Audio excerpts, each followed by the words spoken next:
Assalamualaikum warahmatullahi wabarakatuh. Perkenalkan kami dari kelompok 9 yang beranggotakan Stella dengan digenim akhir 110, saya Berdina dengan digenim akhir 112, Dwi Rendra Hadi dengan digenim akhir 124, dan Devi Andina dengan digenim akhir 134. Kami di sini akan menjelaskan tentang inovasi. Kebijakan konvensional menyatakan bahwa ketika perusahaan menjadi lebih besar, pasti mereka akan kehilangan kapasitas untuk inovasi, kreativitas, dan pertumbuhan. Bagaimana mempertahankan inovasi yang mengganggu? Pasti tim inovasi yang sukses itu harus terstruktur dengan benar agar berhasil pencapaiannya. Startup yang didukung secara alami memiliki beberapa atribut struktural ini sebagai konsekuensi dari menjadi perusahaan kecil dan independen. Masing-masing persyaratan ini berbeda dengan divisi perusahaan yang sudah mapan, tetapi kesalahan struktur dapat menyebabkan kegagalan yang hampir pasti. Yang pertama itu ada sumber daya langka tapi aman, yang kedua otoritas pembangunan independen, dan yang ketiga taruhan pribadi dalam hasil. Lalu menciptakan platform untuk eksperimentasi. Bagian ini paling penting untuk fokus pada penetapan aturan dasar di mana tim startup otonom beroperasi sebagai bagaimana melindungi organisasi induk, bagaimana meminta pertanggungjawaban manajer wirausaha, dan bagaimana mengintegrasikan kembali inovasi kembali ke organisasi induk jika berhasil.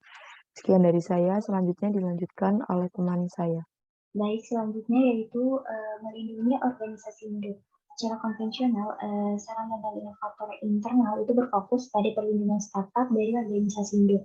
Pada sebuah perusahaan besar, manajemen senior melakukan rapat untuk membuat keputusan tentang apa yang harus disertakan ke dalam versi produk berikutnya. Setiap departemen itu hanya mengambil interpretasi data apapun yang paling mendukung posisinya dan mulai mengadvokasi atas namanya sendiri. Departemen lain itu akan berpadu dengan interpretasi alternatif yang mendukung posisi mereka, begitu juga seterusnya. Pada akhirnya, keputusan tidak dibuat berdasarkan data. Sebaliknya, eksekutif yang menjalankan rapat harus terpaksa mendasarkan keputusan pada argumen yang terdengar paling masuk akal. Lalu, ketakutan rasional.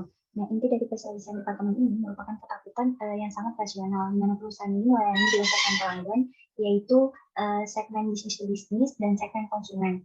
Hal yang penting untuk ditekankan bahwa ketakutan rasional itu beralasan, di mana sabotase ini merupakan respon rasional dari pengelola yang wilayahnya terancam.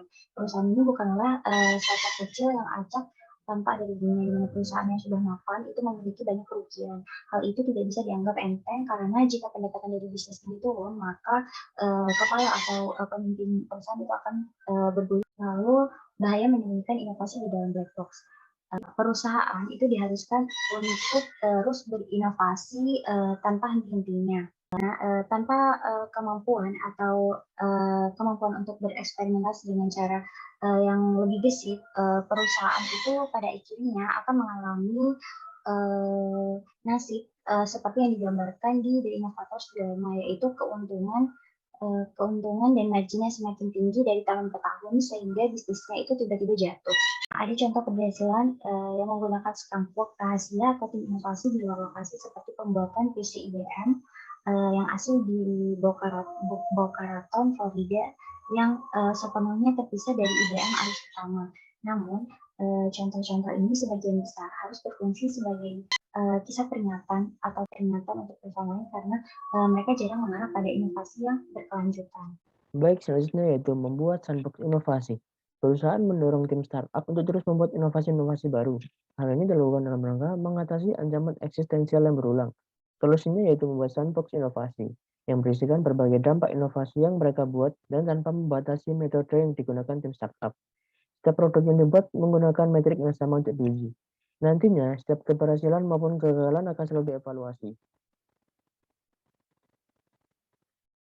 Berikutnya yaitu cara kerja sandbox. Yang pertama, tim manapun bebas bereksperimen namun secara berpisah terhadap bagian dari sandbox tersebut. Harus tetap melihat bagaimana hasil keseluruhan eksperimen yang diawasi oleh satu tim. Caranya eksperimen tidak bisa melebihi dari jangka waktu yang ditentukan.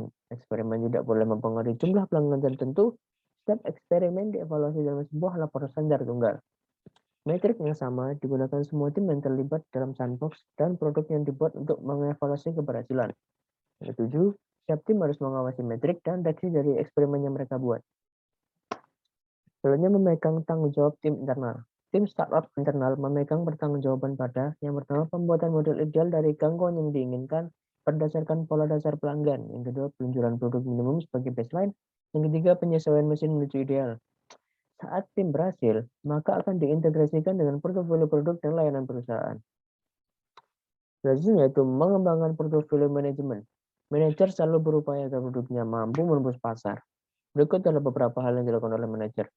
Tim mencipta produk baru bersama manajer perlu melakukan perlindungan produk. Produk baru rawan untuk dikomoditisasi, oleh karena itu perlu perluasan lini, peningkatan bertahap, dan membentuk pasar baru. Menurunkan biaya untuk meningkatkan margin, lalu kemudian mencegah terjadinya kegagalan infrastruktur atau hilangnya pelanggan. Setelah produk berhasil masuk pasar, maka dilakukan penelitian dan pengembangan R&D pada produk atau fitur yang sukses.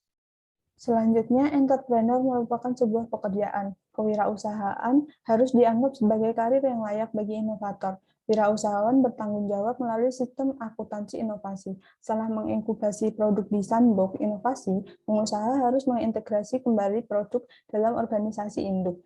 Akhirnya, tim yang lebih besar akan dibutuhkan untuk mengembangkan, mengkomersialkan, dan memperluasnya. Daripada memindahkan tim dari sandbox ke rutinitas standar perusahaan, lebih baik memperbesar sandbox misalnya dengan penambahan fitur, mulai dari sandbox yang mencakup halaman harga produk, menambahkan beranda situs web ke sandbox, dan menambah fungsi pencarian atau desain web. Setelah itu, jangkauan produk dapat ditingkatkan. Manajemen senior harus mempertimbangkan apakah tim yang bekerja di sandbox dapat berjuang sendiri di organisasi induk. Mengembangkan sandbox sama halnya dengan mengembangkan kekuatan startup. Pada awalnya, tim hanya akan melakukan eksperimen sederhana yang seiring waktu meningkat selama adanya umpan balik dari pengembangan batch kecil. Saat sandbox berkembang dan pendapatan perusahaan tumbuh sebagai hasil dari inovasi sandbox, siklus harus dimulai lagi. Kemudian menjadi status quo.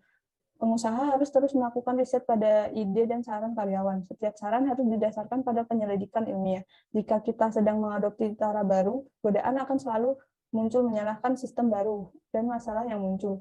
Oleh karena itu, pengusaha harus dapat memprediksi hasil dari perubahan yang dibuat. Spesialis fungsi terbiasa mengukur efisiensi dengan waktu mereka bekerja. Namun, efisiensi individu bukanlah tujuan dari lean startup. Sebaliknya, tim akan dipaksa untuk bekerja secara lintas fungsi untuk mencapai pembelajaran yang divalidasi.